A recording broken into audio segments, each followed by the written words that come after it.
Transformers Animated, Trial of Megatron, Part 1, Act 1. We open with a Cybertronian newsreel of Optimus Prime and his crew leading the captured Megatron, Shockwave, and Lugnut through the streets of Iacon to a cheering crowd of Autobots. Narration and soundbite interviews with Optimus, Bumblebee, Ratchet, Jazz, RC, and Bulkhead serve to reintroduce our heroes not only to our audience, but also to the Cybertronian population at large. Optimus Prime remains the humble bot next door, just doing his job. Despite the fact that he carries the Magnus Hammer, the weapon associated with Autobot's Supreme Commander, Ultra Magnus. I haven't had the chance to return it to him, Optimus shrugs. Bumblebee basks in the adulation. And they all thought I'd never amount to anything in boot camp. In your faceplates, losers! Ratchet is cranky, but glad to be home. Jazz plays it cool as usual. RC is a bit disoriented from the millions of stellar cycles she missed while memory core wiped. Bulkhead is overwhelmed by all the attention. Optimus's crew has become overnight Cybertronian celebrities, thanks to the efforts of bombastic media bot Uplink. It's a real Cybertronian Cinderella story, and the press is eating up the humble space bridge repair bots turned planetary heroes, much in the way the Detroit media did when the Autobots arrived on Earth. And what a story it is! We learn of their amazing and unlikely recovery of the Allspark, the long-lost source of all Cybertronian life, as well as a large number of protoforms, the blank, sparkless liquid metal Cybertronian bodies long ago stolen by the Decepticons. The Autobot Council has entrusted these sources of the next generation of Autobots to their former guardians, the Cyber Ninja Corps, led by Sensei Dai Atlas, and whose members include Jazz. However, acting Magnus Sentinel Prime publicly criticizes the Council's decision to place the future of Cybertron in the servos of a bunch of superstitious crankcases. Uplink also notes a couple of other curiosities among Optimus Prime's unlikely band of heroes. Firstly, their ship is actually the giant Autobot known as Omega Supreme, a doomsday weapon of last resort, long thought taken offline and melted down for spare parts after the great Autobot-Decepticon wars. But on-the-street soundbite interviews indicate the Autobots are not entirely comfortable with this reminder of their dark past walking amongst them. Secondly, Optimus Prime's crew also includes the techno-organic humanoid curiosity known as Sorry. If the bots on the street are uncomfortable with Omega Supreme, they're downright phobic of anything remotely organic, or at the very least, grossed out. Uplink declares Optimus Prime responsible for the single most significant Autobot victory since the great Autobot-Decepticon wars. Uplink even suggests that Optimus would make an excellent Magnus, and the bot-on-the-street reactions show an overwhelming number of Autobots in favor of Optimus as successor to the gravely injured Ultra Magnus. However, Sentinel, in a soundbite interview, downplays his rival's Magnus potential, as well as his recent achievements. "I caught my share of cons myself," he declares to Uplink. "It's one thing to catch 'em, it's quite another to keep 'em caught."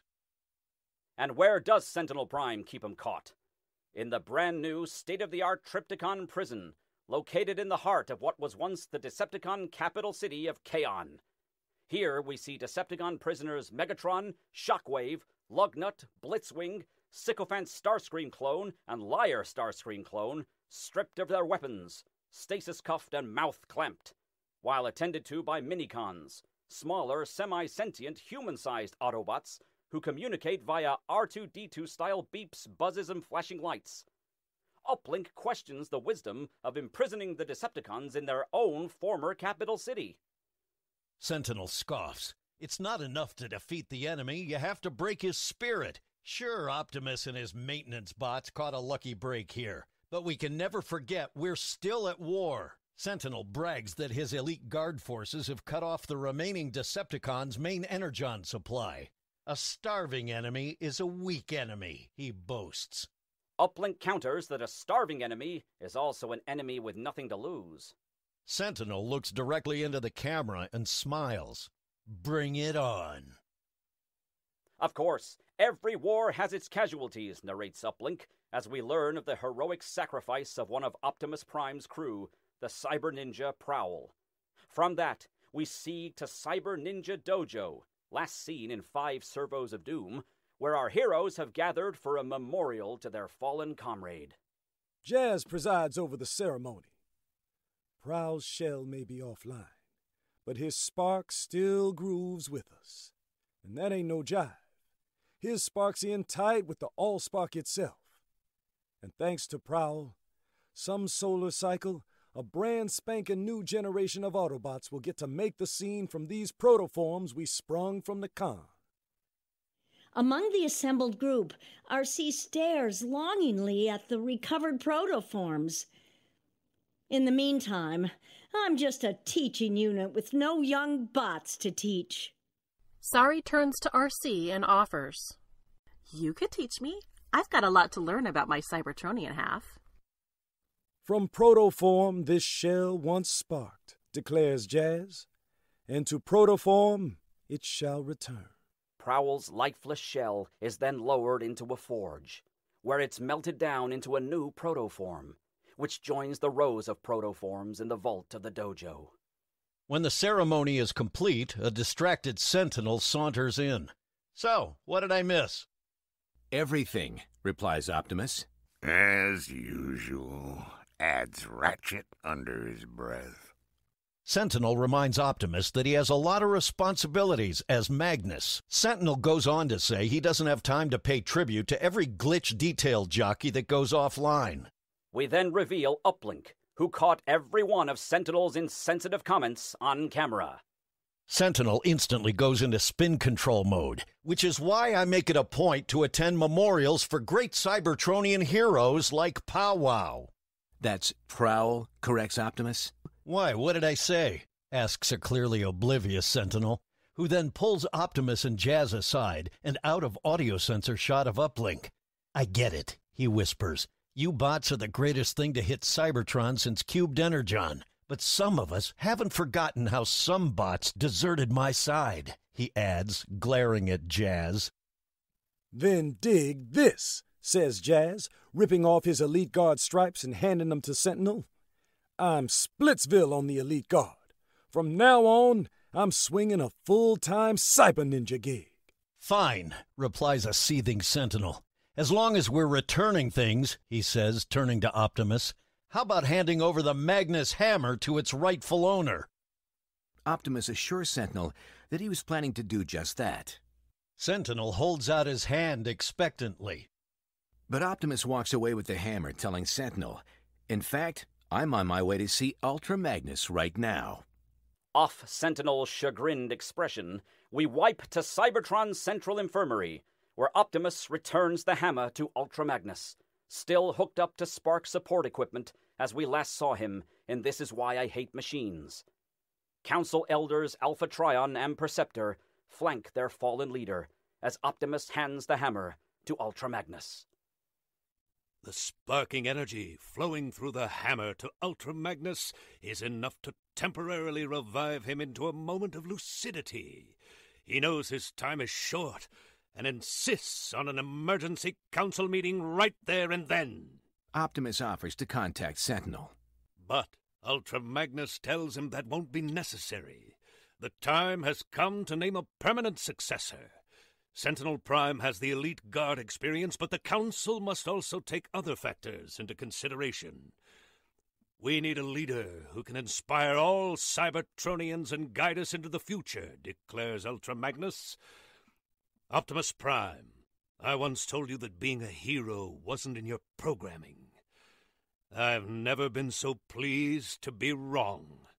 Recent events have proven you don't need to try to be a hero. You are a hero that I would be proud to name as my successor.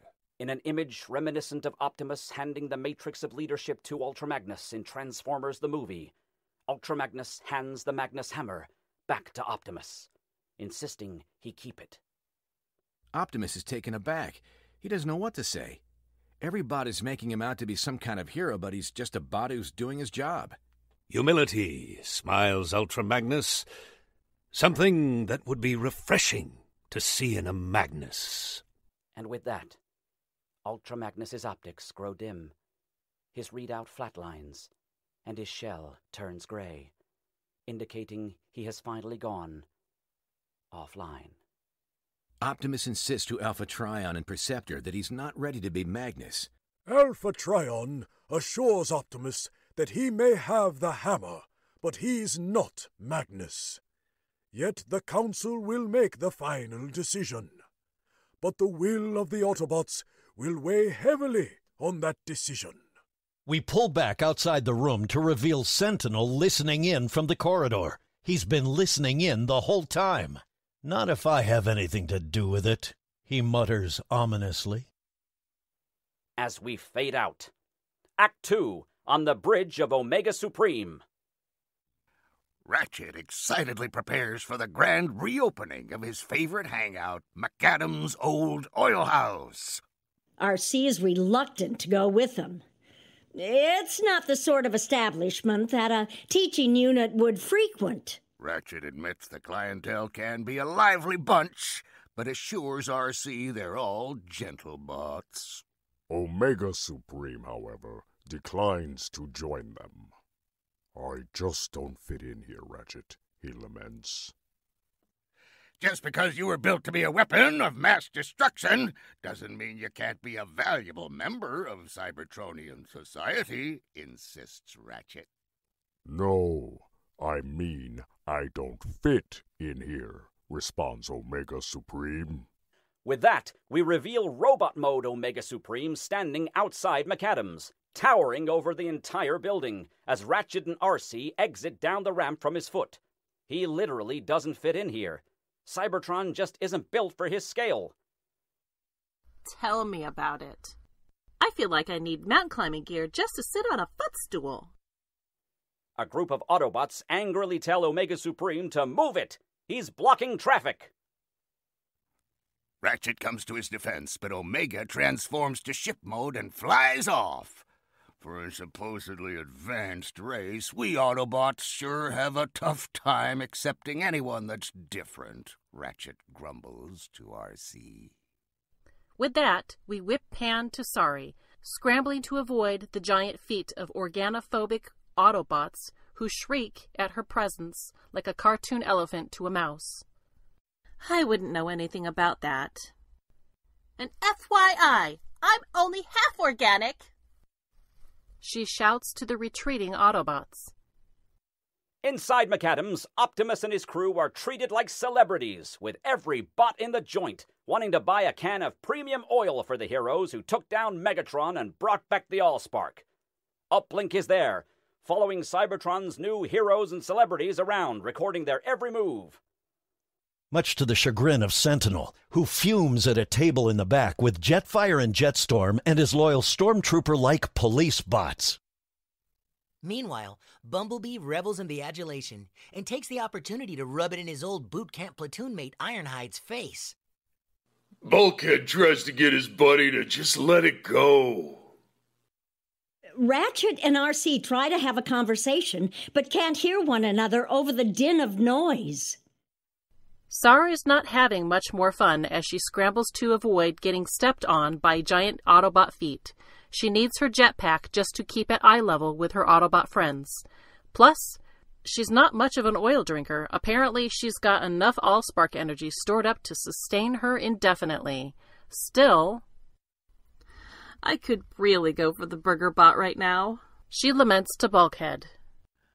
Meanwhile, sleazy Autobot Rattletrap, that's me, tries to mooch some oil while shooting his trap off about some rumors he's heard about Optimus Prime actually being named Magnus. He gets Uplink to scan a photo of himself and Optimus for posterity.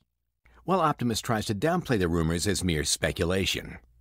But then Sentinel butts in, hopping mad. He's heard the rumors too, and he won't stand for it. Especially the part about Optimus keeping the Magnus hammer.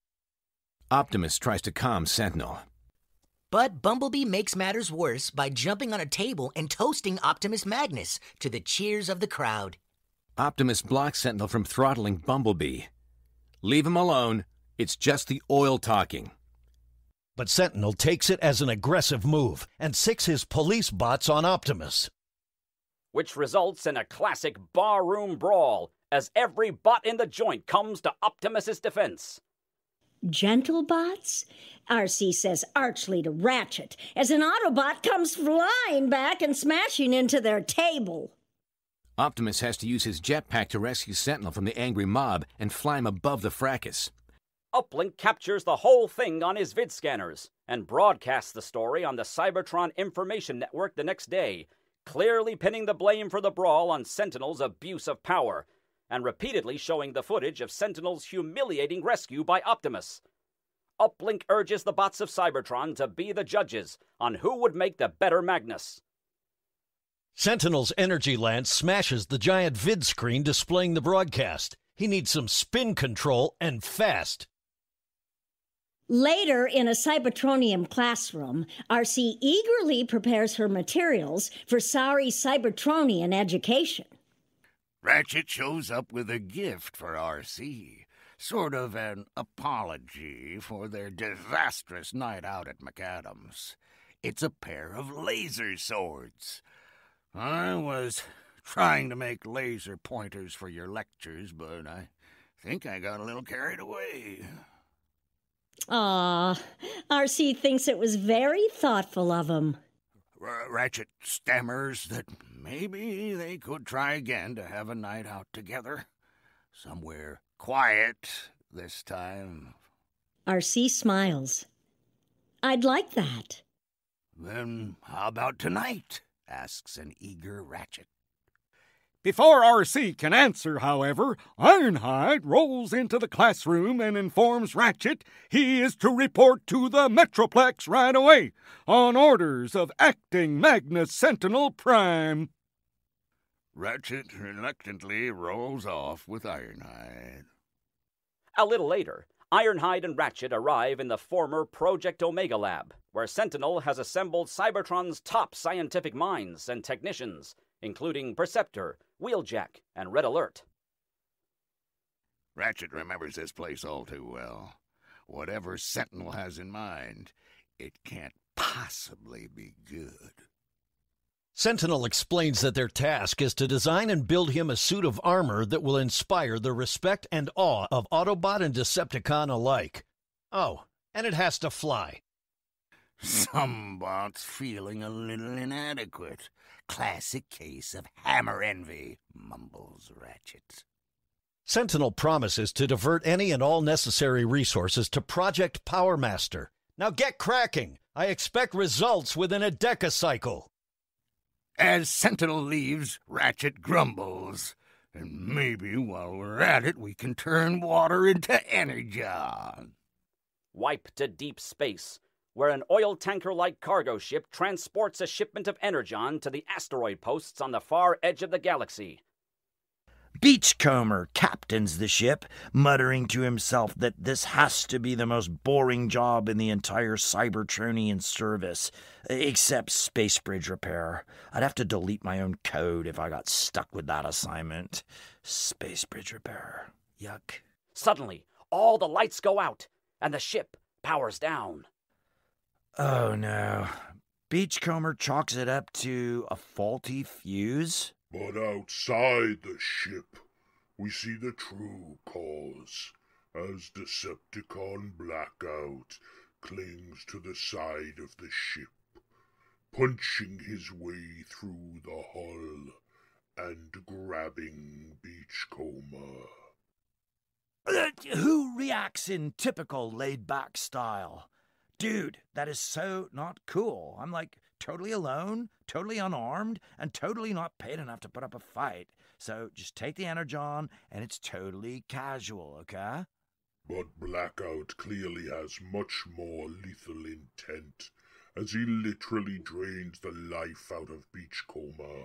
The weakening Beachcomber asks, seriously, dude, what do you get by taking me offline? A message, replies Blackout, casting Beachcomber's limp body off into space. He transforms to ship mode and tows the cargo ship as we fade out. Act 3. Back in RC's classroom. RC lectures Sari on the basics of Cybertronian life. Protoforms are molded into shells and infused with the spark of life by the Allspark. I never thought I'd say this, but I kind of miss Tutorbot. RC smacks her laser pointer sword on Sari's desk. Care to share your comments with the rest of the class?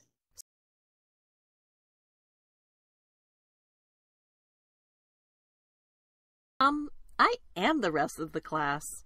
Fortunately for her, Bulkhead and Bumblebee interrupt the lecture with a fuel break in the form of BurgerBot burgers. How did you... Bumblebee explains that Bulkhead pulled a few strings at the Space Bridge Nexus, and presto, transwarp takeout fresh from Earth. And while I was there, I managed to install a subspace tachyon transmitter on top of Sumdac Tower, adds Bulkhead. Why does Sumdac Tower need a subspace transmitter? Wonders Sari, with a mouthful of Big Bot Burger.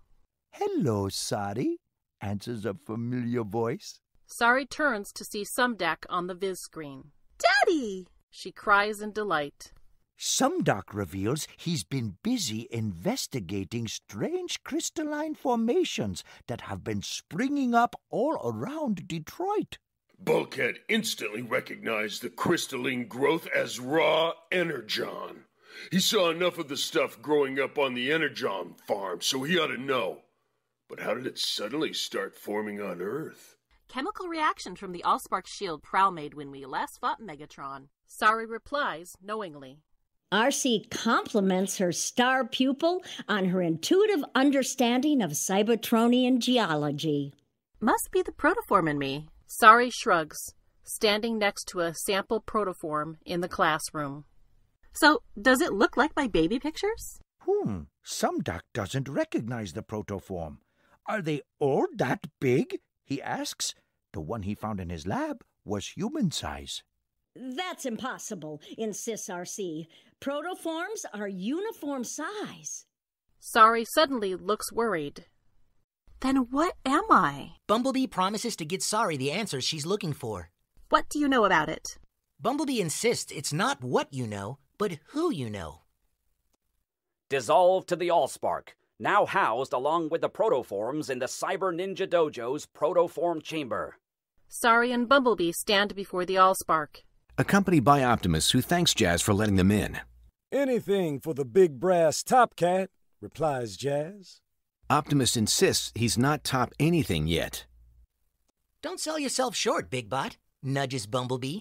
In case you haven't noticed, your name opens doors on this planet. Sari's not sure what to ask the Allspark.